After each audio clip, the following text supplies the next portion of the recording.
Conversas sobre Melanie Klein.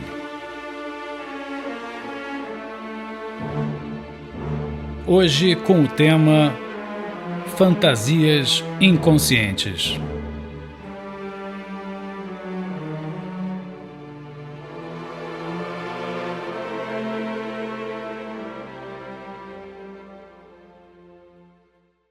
Seria interessante observar que cada psicanalista, sobretudo cada teórico da psicanálise, é capaz de dar sentido a uma série de conceitos de uma maneira muito peculiar. Mesmo que psicanalistas trabalhem em torno de um conceito específico, por exemplo, o inconsciente, eles ainda assim estarão falando de ambientes diferentes, aspectos distintos, concepções diferenciadas. O próprio Freud previu ao menos 3 níveis de discussão para qualquer fato psíquico, para qualquer evento psíquico. Chamou de metapsicologia a reunião dessas 3 configurações de leitura sobre o psíquico. Sabemos que em Freud há o plano descritivo, o plano dinâmico e o plano econômico, para tentar dar conta dos processos que estão em jogo dentro do funcionamento do aparelho psíquico. Portanto, Melanie Klein, como uma autora em psicanálise, como uma pensadora dentro da tradição da psicanálise, ela também tem, vamos dizer assim, o seu campo de conceitos com todo um trato muito particular. Se não fosse assim, ela não se destacaria como uma grande teórica, como uma grande pensadora da psicanálise e dos conceitos psicanalíticos. Nesse sentido, é importante saber que, para a psicanálise, é possível e mesmo interessante sustentar distintas concepções do aparelho psíquico, distintas concepções das engrenagens que montam, por exemplo, os sintomas. É como se a gente estivesse olhando através de um caleidoscópio para um objeto que se fragmenta a cada instante, na sua própria forma de estar. Talvez dessa forma não se trate tanto de um objeto, mas de algo que está aí para ser tocado, atravessado, de uma certa maneira perfurado, explorado. Portanto, Melanie Klein, por exemplo, se interessa muito pela ideia de fantasias inconscientes. Sabemos que o termo fantasia é importante desde muito cedo na teoria psicanalítica, quando Freud descobre, através de suas investigações analíticas, que as suas pacientes histéricas não necessariamente haviam passado por situações, vamos dizer, reais, traumáticas, na forma de sedução de um adulto para uma criança, de um homem para uma criança. Geralmente a figura do pai presente na fantasia histérica. Mas exatamente que esses eventos dos quais se lembravam as histéricas em hipnose e depois em associação livre, eram eventos sim, eram acontecimentos sim, mas de caráter fantasístico, de caráter psíquico, e não necessariamente algo que tivesse acontecido no concreto do acontecimento, no chamado mundo real. Freud criava então o conceito de realidade psíquica. Portanto, a partir daí, Freud elege a fantasia inconsciente como o cenário de fundo de onde se originariam os sintomas. Na verdade, Freud descobre que o neurótico é possuído por um universo de fantasias, sempre de caráter sexual, envolvendo os mais distintos elementos, os mais distintos posicionamentos entre sujeito e objeto. A fantasia inconsciente É, por assim dizer, o grande motor do desejo também inconsciente na psicanálise, capaz de promover uma cisão entre aquilo que alguém faz, alguém realiza, e aquilo que alguém gostaria, mas não pode, ou gostaria, mas não sabe que gostaria de realizar. Dessa forma, a fantasia passou a ser um objeto para ser escutado e, pelo Freud, sobretudo inicialmente, interpretado. Por quê? Toda fantasia traria em si rastros e lastros da história psíquica daquela pessoa. Então, a psicanálise, através da escuta transferencial, conseguiria aos poucos ir levantando os véus impostos pelo recalque a partir de um entendimento sobre as dinâmicas que estavam montando as fantasias inconscientes. A psicanálise freudiana chega a tratar a fantasia em 3 níveis. O nível da fantasia consciente, do devaneio, que retorna, por exemplo, como restos diurnos em um sonho, onde alguém pensa, divaga sobre alguma coisa, gostaria de, uma vontade, um devaneio romantizado sobre uma situação, que está no plano do querer. Um nível de fantasia propriamente inconsciente, que não é dita, que não é verbalizável, mas que está dentro de uma semântica, dentro de uma lógica capaz de levar o sujeito a tentar representá-la através de sintomas, através de formações peculiares psíquicas.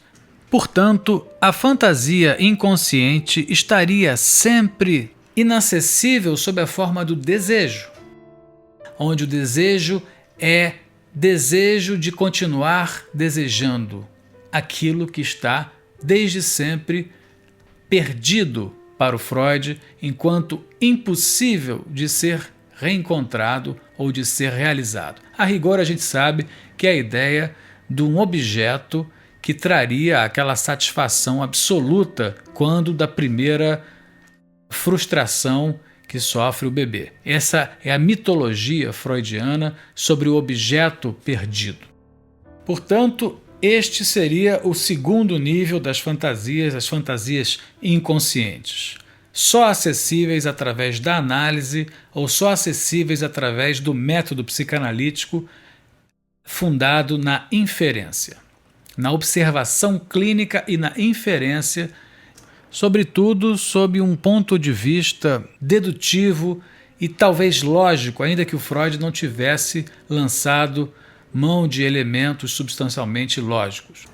Pois bem, um terceiro nível de fantasias que interessam ao Freud, que são problematizadas pela psicanálise, são as fantasias filogenéticas. Essas fantasias seriam aquelas que são repetidas de geração em geração ao longo da história da nossa espécie. Então seriam as fantasias que já carregaríamos cada um de nós, independente de qualquer condição psíquica ontológica que viesse desde a nossa existência propriamente dita, no concreto do nascimento do corpo. Bom, a Melanie Klein tem um interesse muito grande dentro das suas preocupações investigatórias, dentro da sua clínica, pela questão da angústia.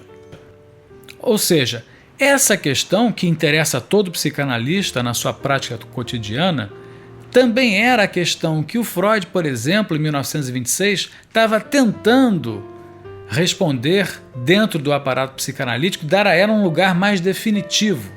Em 1926, Freud escrevia Inibições, Sintomas e Angústia, tentando, na verdade, descobrir as origens da angústia, as formas como a angústia está ligada ao recalque, as formações sintomáticas e a angústia, assim como a função da angústia dentro do aparato psíquico. Melanie Klein vai, portanto, entender a angústia como uma angústia arcaica. A angústia estaria presente desde a origem.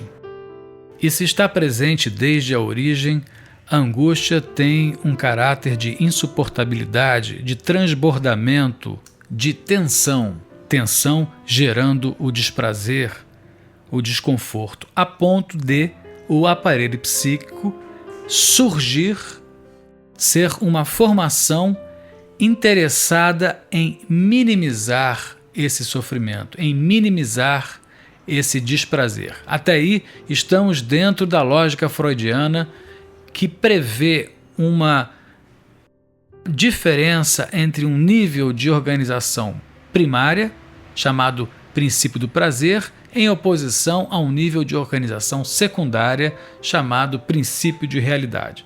Pois bem, Melanie Klein entende essa angústia arcaica como função imediata da ação, da pulsão de morte dentro do próprio indivíduo.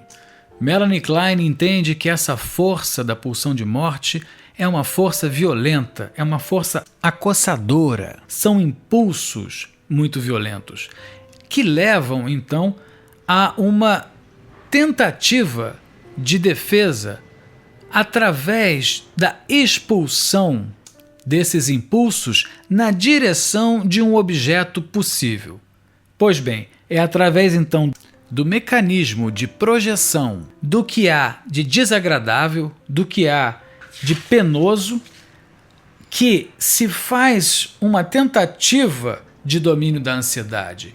Porque, em seguida, diz Klein, essa violência que era interna se materializará, ainda que psiquicamente, na concepção de um objeto externo capaz de ser o alvo agora da pulsão de morte. Ou seja, a pulsão de morte se tornou pulsão de vida pela via da agressividade. Essa é a ideia de Klein.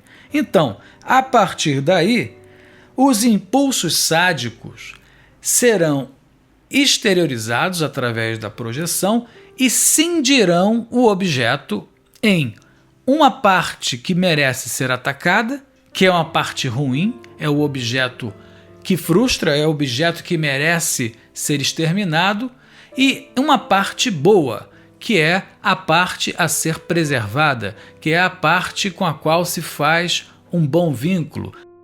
Então, é a parte que alimenta e que sacia. Melanie Klein prevê assim a concepção de uma dinâmica inconsciente marcada na sua origem pela pulsão de morte e a sua violência contra o corpo, daí um segundo momento de expulsão da pulsão de morte, num movimento de vida, criando-se a existência de um objeto a ser investido psiquicamente de ódio, mas como esse objeto não é só um objeto de ódio, ele também será objeto de amor, partido ao meio.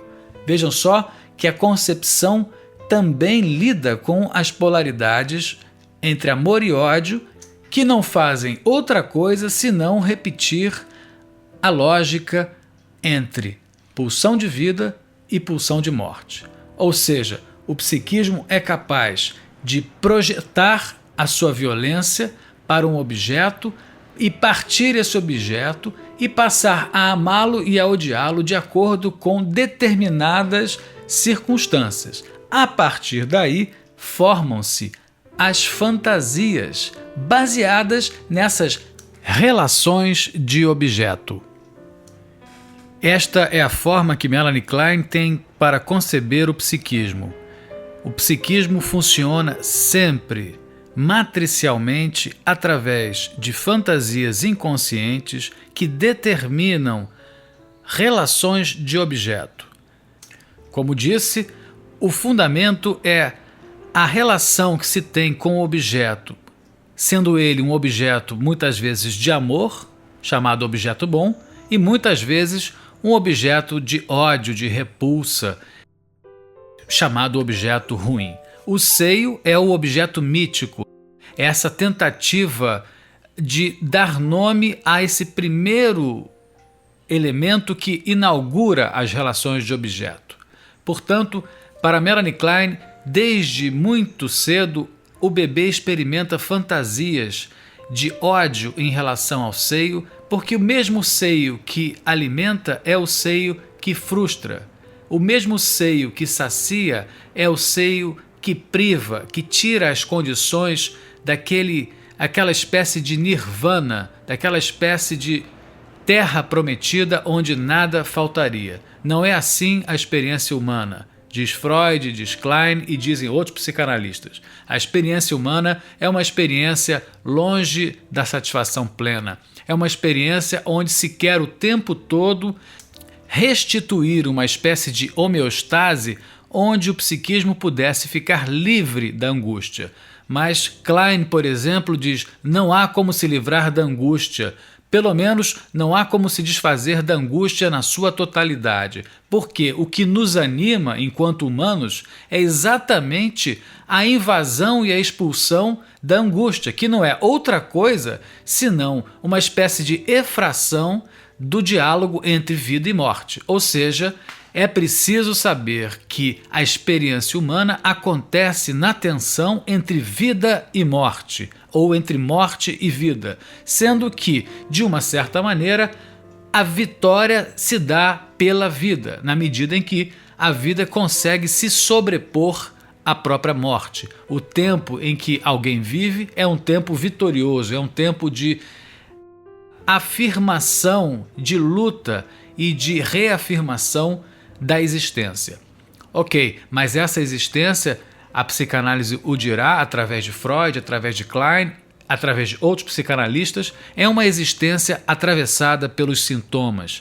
Sobretudo, Melanie Klein dirá, atravessada e movida pelas fantasias inconscientes. Portanto, por exemplo, o que Freud chamou de pulsão epistemológica ou epistemofílica, ou seja, aquela pulsão que faz com que alguém queira conhecer, queira ir adiante, queira buscar, que se materializa através das clássicas perguntas, por exemplo, de onde eu vim, onde estou, para onde vou, ou então quem sou eu, quem me concebeu, qual o sentido da minha vida. Essas questões que estão na base de todo o conhecimento, de toda a formulação para conhecimento humano, são questões que podem ser remetidas a uma origem, a um princípio de indagação sobre si e que certamente tem origem no embate entre mãe e bebê, entre mãe e filho.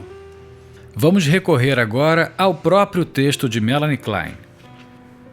Um trabalho intitulado A Psicanálise de Crianças, lançado em 1932, é um trabalho fundamental dentro do conjunto da obra da autora que marca, por assim dizer, uma posição autoral mais específica dentro do seu percurso.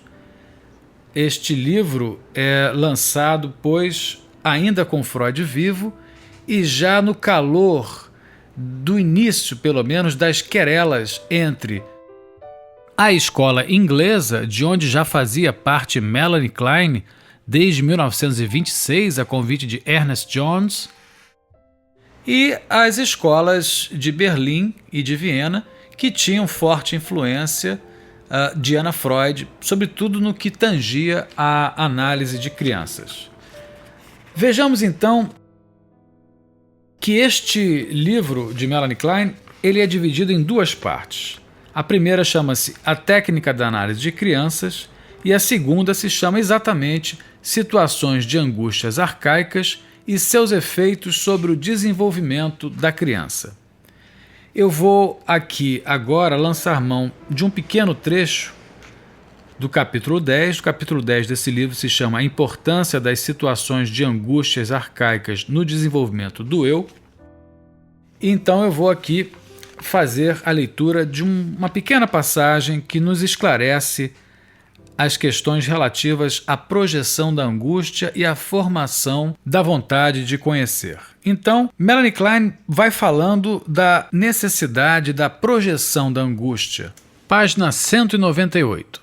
Ela diz assim: além do alívio que a projeção proporciona por possibilitar que os estímulos pulsionais internos sejam tratados como se fossem externos, o deslocamento da angústia relativa aos perigos internos para o mundo externo proporciona vantagens extras.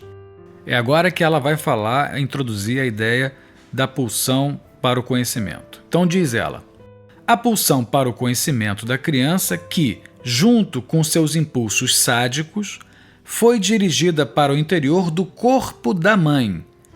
É intensificada pelo medo que ela tem dos perigos e atos de destruição que estão ocorrendo lá e dentro do seu próprio corpo e que a criança não tem nenhum meio de controlar. Os perigos reais, externos, podem ser mais facilmente dominados porque a criança é capaz de descobrir mais sobre a natureza deles e testar se as medidas que adotou contra eles foram bem-sucedidas. Continua Klein. Essa necessidade de testar pela realidade é um poderoso incentivo para o desenvolvimento da sua pulsão para o conhecimento, bem como de muitas outras atividades. Todas essas atividades que ajudam a criança a se defender do perigo, que refutam os seus medos e que a capacitam a fazer restituição ao seu objeto, têm, da mesma forma que as primeiras manifestações do impulso de brincar, o propósito de dominar a angústia relativa aos perigos, tanto de fora quanto de dentro, tanto os reais quanto imaginários. É bem interessante perceber como o psiquismo pensado por Klein é um psiquismo sempre sob ameaça. Ameaça interna, como já mostrava o Freud, através das exigências do id, e ameaças externas que advêm, sobretudo, das paixões suscitadas pelos objetos, na medida em que eles aparecem, marcam presença, fazem questões. Eles incitam o psiquismo a se responder e a se posicionar por relação às suas exigências. Na verdade, o universo psíquico que Klein pensa e imagina, que descobre através de suas inferências, é um universo de fantasias inconscientes que, a rigor, acabam sendo formulações muito pouco familiares ao senso comum. Portanto, são ideias que perturbam as pessoas que estão educadas para o correto e o aceitável.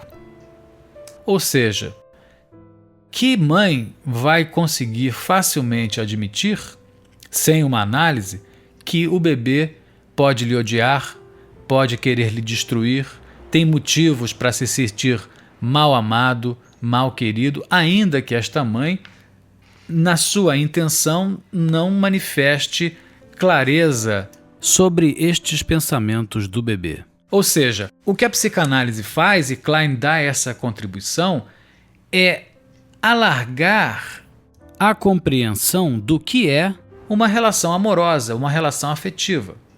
Por exemplo, essa relação matricial, daí o nome, mãe e filho, mãe e bebê, bebê e filho, bebê e mãe, é uma relação que será sempre ambivalente, sempre de amor e ódio, mesmo que civilizadamente a filha respeite a mãe ou o filho respeite a mãe e vice-versa. O que importa pensar é que a mãe não necessariamente é um elemento agregador. Ao contrário, ela é um elemento também desagregador. A mãe, por mais acalentadora que seja, também é uma mãe capaz de frustrar. Também é uma mãe capaz de perturbar. Então, o psiquismo, as fantasias inconscientes nesse âmbito das relações de objeto vão ser da maior riqueza.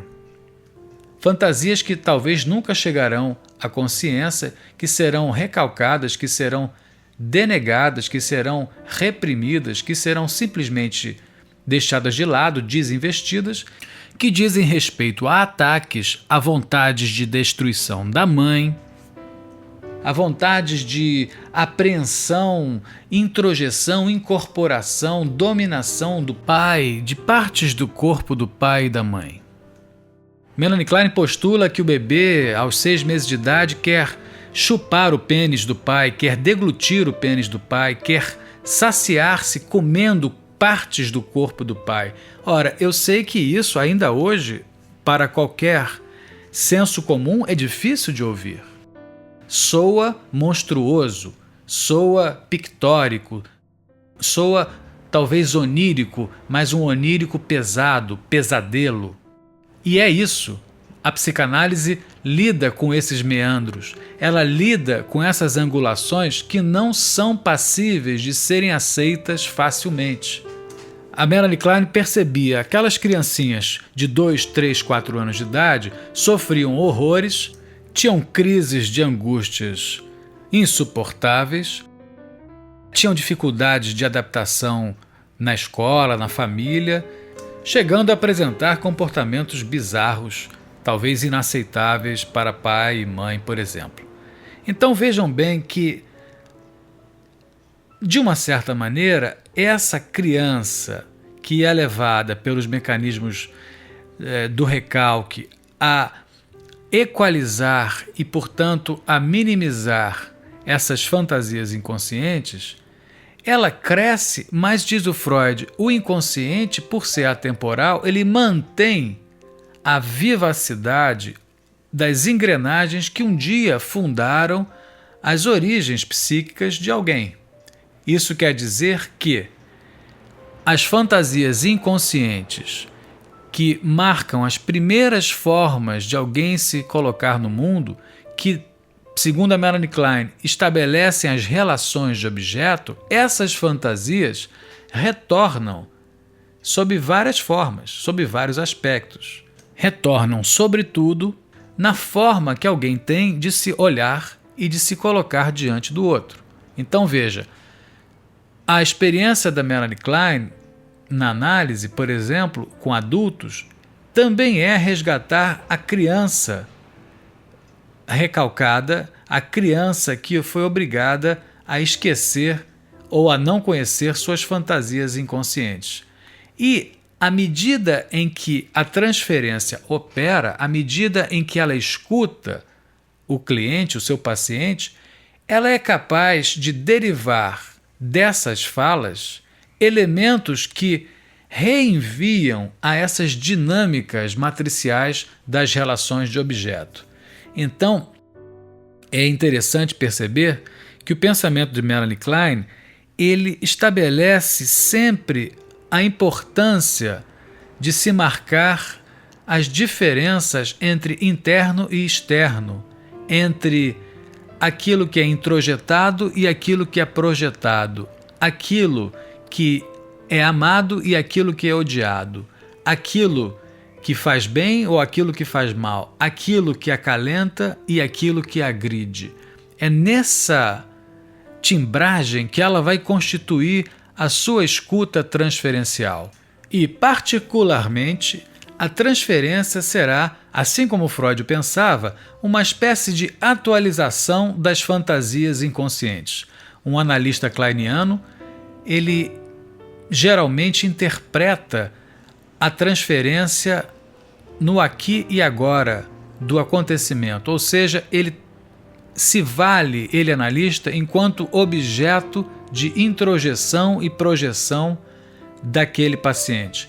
Vejam como é rico o pensamento de Klein dentro da psicanálise, e não é preciso ser kleiniano para valorizar uma pesquisa, uma obra tão rica e tão criativa quanto a de Melanie Klein. Eu espero que tenham apreciado e até um próximo momento. Você escutou Conversas sobre Melanie Klein.